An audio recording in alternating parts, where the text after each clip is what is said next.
আমি রাগের মাথায় মাকে থাপ্পড় দিয়ে ফেলেছি, এখন আমি কি করতে পারি? আল্লাহ, প্রিয় ভাই, কি বলবো আপনাকে?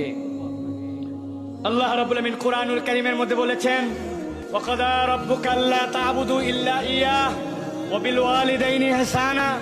আল্লাহর ইবাদতের পরে সবচেয়ে বড় আপনার ইবাদত পাওয়ার হকদার, সবচেয়ে বড় কথা শোনার জিম্মাদার, যার কথা আপনাকে শুনতে হবে, তিনি হচ্ছেন আপনার পিতামাতা।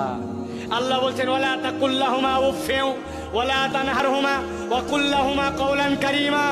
উফ শব্দ বলো না, এহেকার দিয়ে কথা বলো না। আমার বাপ মার সাথে আমি ঝাড়ি দিয়ে কথা বলি না, কথাই বলবো না। আল্লাহ বলছেন জি না, ওয়া কুল্লাহুমা কাওলান কারীমা। চুপ করে থাকবি হবে না, বাপ মায়ের সাথে সুন্দর করে কথা বল। তাবেঈদের মধ্যে থেকে আসে ইবনে সিরিন থেকে সম্ভবত